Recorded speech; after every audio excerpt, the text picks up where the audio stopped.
Hello, fearless friends. Welcome to our podcast. I am Mia. Hi, Mia. Hi, fearless listeners. I am Leo. We are so happy to talk with you today. Yes, Leo. Today we have a very special episode. We are talking about confidence. Yes, Mia. Our title today is From Nervous to Confidence, How to Speak English Fluently at Work. That is a big topic, Leo. Many people feel afraid at work. They feel nervous when they speak English. I know that feeling. Your hands get cold, your heart goes boom, boom, boom.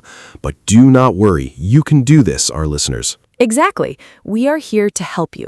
Before we start, please hit the like button, subscribe to our channel right now. Yes, please subscribe. It helps our fearless community grow. It helps more people find us. Thank you. Today, we will use a special flow. Listen, discuss, and listen again. We will learn simple phrases. We will use short sentences. You can practice with us out loud. Are you ready, Leo? I am ready, Mia. Let's build our confidence together. Okay, let's imagine the morning. You walk into the office, you see your coworker. You feel nervous. Your mind says, oh no, what do I say? Don't panic. Let's look at a very simple phrase. Listen first. Good morning. How is your morning going? Let's discuss this phrase. It is easy, right? Good morning is polite. How is your morning going means, are you okay today? Yes, it is much better than just saying hello. It opens a small conversation. Let's listen to it again. Good morning. How is your morning going? Now let's repeat it together. Listeners, say it with me. Good morning. How is your morning going? Good job, our listeners and Leo. That was very clear. Now, how do we answer this question? A coworker might say, it is going well, thank you. Let's listen again. It is going well, thank you. That is a great answer. Let's practice a real-life example. I will be the coworker, Leo. You arrive at work. Okay. Good morning, Mia. How is your morning going? It is going well, thank you. How about you? I am good too. Look at that, a real conversation. It is simple, clear, and very friendly. You are improving already. Yes, you don't need big words. You just need clear words. Let's try another morning situation. You go to the office kitchen. You want coffee. Ooh, I love coffee. My quick morning drink is a hot coffee. Me too, Mia. You see your boss in the kitchen. You feel scared. What do you say? You can say, "Hi, are you ready for the day?" Let's listen to that again. Hi, are you ready for the day? That's a great question. It shows you are energetic. Let's practice saying it. Hi, are you ready for the day? Perfect, Leo. Let's listen to how the boss might answer. Yes, I have many meetings today. If the boss has many meetings, you can say, good luck with your meetings. Wow, Leo, that is a very nice phrase. Good luck with your meetings. Let's repeat that together, listeners. Good luck with your meetings. Let's listen to the whole kitchen dialogue now. Hi, are you ready for the day? Yes, I have many meetings today. Good luck with your meetings. Thank you, Mia. See, you can speak to your boss easily. You don't need to be nervous. You are doing amazing. Now let's move to the desk. You are working, but you have a problem. You do not understand a task. This makes many beginners quiet. They stay silent because they are afraid to look confused. But asking for help is good. It shows you want to do a good job. Let's learn an excellent phrase. Listen first. Excuse me, can you help me with this? Let's discuss this. Excuse me is a magic word. It is very polite. Can you help me with this is very direct and clear. Let's listen to it again. Excuse me, can you help me with this? Now, let's say it together. Listeners, open your mouth and repeat. Excuse me, can you help me with this? Fantastic. You sound so confident. Now, let's make it specific. Imagine you need help with a computer program or a document. You can say, excuse me, can you help me with this file? Or, excuse me, can you help me with this email? Let's listen to a short dialogue between two coworkers. Excuse me, can you help me with this email? Sure, what is the problem? I do not understand this sentence. Oh, let me see. It means you need to call the client. Ah, thank you so much. That was beautiful, Leo. It is so natural. Thank you, Mia. What if the person explains too fast? Many native speakers talk very quickly. Yes, they do. If they speak fast, do not panic. Do not just nod your head if you don't know. Use this phrase. Listen, can you repeat that slowly, please? That is a lifesaver phrase. Let's listen again. Can you repeat that slowly, please? Let's repeat it together. Can you repeat that slowly, please? Excellent, Mia and listeners. Let's add one more phrase for checking. Sometimes you want to be sure you understand. You can say, "So you mean I should call the client?" Oh, so you mean is a wonderful way to check information. Let's listen to how it works. You need to send the report before 3 o'clock. So you mean I should finish it now? Yes, exactly. See, it confirms the plan. It prevents mistakes. Let's repeat the checking phrase. So you mean... So you mean... Good job, everyone. You were learning fast. Now, let's go into the meeting room. This is the place where people feel the most nervous. Yes, everyone is looking at you. You have an idea, but you are afraid your English is bad. Listen to me, friends. Your ideas are important. Your grammar does not need to be perfect. Simple English is powerful. That is true. Let's learn how to share your opinion simply. Listen to this phrase. In my opinion, this is a good plan. Let's discuss. In my opinion is a clear way to start. It tells everyone you are sharing an idea. Let's listen again. In my opinion, this is a good plan. Let's practice saying it together.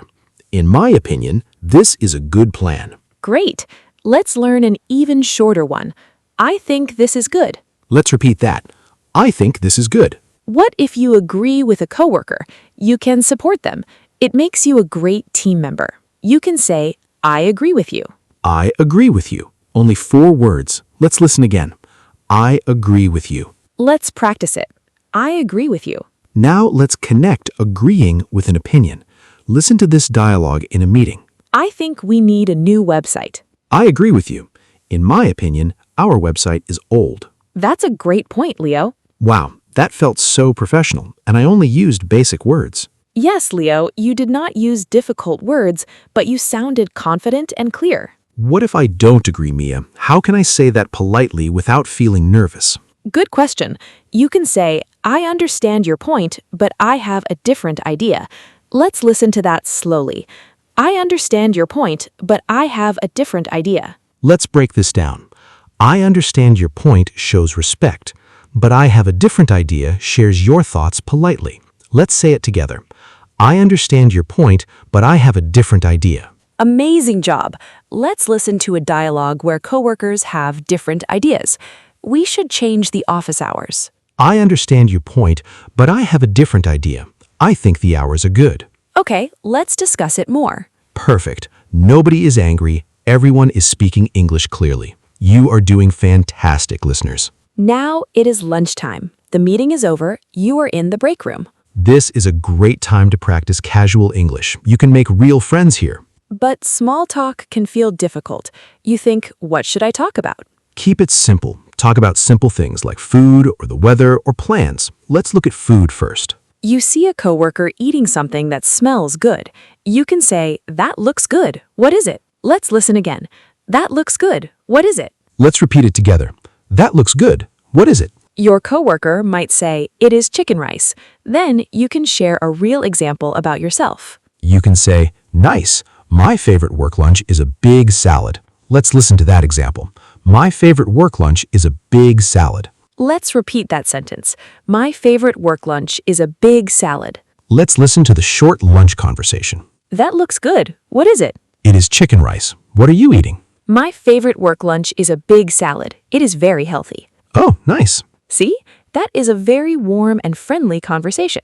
What about talking about the week? If it's a Thursday or Friday, you can ask about the weekend. Yes, this is a classic phrase.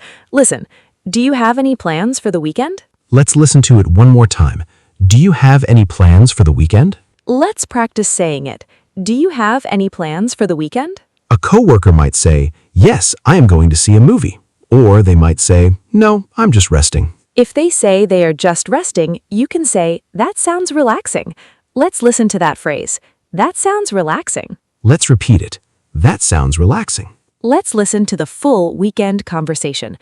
Do you have any plans for the weekend? No, I'm just resting at home. What about you? I'm visiting my parents. Oh, that sounds relaxing. Have a good time. Thank you. Wow, you guys are doing so well. Repeating these phrases will make them natural for you. Mia, let's talk about mistakes. What happens if I use the wrong word at work? Oh, that's okay. Everyone makes mistakes. Even native speakers make mistakes. Confidence is not about being perfect. That makes me feel better. So, what should I say if I make a mistake? You can use a very simple correction phrase. Listen, sorry, I mean... Let's discuss this. Sorry, I mean is quick. You don't need to stop the conversation for a long time. You just fix the word and continue. Exactly. Let's listen to an example. The meeting is at 2 o'clock. Sorry, I mean 3 o'clock. Let's practice that phrase. Sorry, I mean... Let's listen again to how it sounds in a real sentence. We need 5 reports. Sorry, I mean 4 reports. That sounds so natural. It shows you are calm. You don't get scared when you make a mistake. Yes. Another great phrase is when your mind goes completely blank. You forget the English word completely. Oh, I hate when that happens. My mind just goes white. What do I say? Do not freeze. Smile and say, "Give me 1 moment, please." Let's listen to that again. Give me 1 moment, please. Let's say it together, slowly. Give me 1 moment, please. Now, normal speed. Give me 1 moment, please. This phrase gives your brain time to think. It stops the nervousness. Let's see how it looks in a conversation. Leo, what is the client's name? Give me 1 moment, please. Oh yes, it is Mr. Smith. Thank you, Leo. See? It was a small pause. It felt very professional. Yes, you handled it like a boss. Good job. You are improving every minute. Wow, we covered so many great phrases today. Let's do a quick recap so our listeners can remember them easily. Great idea, Leo. I will say the phrase and you tell us when to use it. Let's do it. Phrase number 1. Good morning. How is your morning going? Use this when you walk into the office to greet your coworkers warmly. Phrase number 2. Excuse me, can you help me with this? Use this when you have a question or need assistance with a task. Phrase number 3. In my opinion, this is a good plan. Use this to share your ideas in a meeting with confidence. Phrase number 4. Do you have any plans for the weekend? Use this for friendly small talk during your lunch break. Phrase number 5. Give me 1 moment, please. Use this if you forget a word and need a second to collect your thoughts. This is an amazing toolkit for work. You have everything you need to start speaking with confidence today. Yes, remember, practice makes progress. Do not be afraid of mistakes. Now, we want to hear from you. We love building a connection with our listeners in the comments section. So, our fearless listeners, what is your favorite easy meal to eat during your lunch break at work? Do you like a simple sandwich or do you prefer something hot? Tell us in the comments below. We can't wait to read your replies and see what you love to eat. Thank you for listening today. Keep practicing, keep smiling, and we'll see you in our next episode. Goodbye, everyone. You did an amazing job today.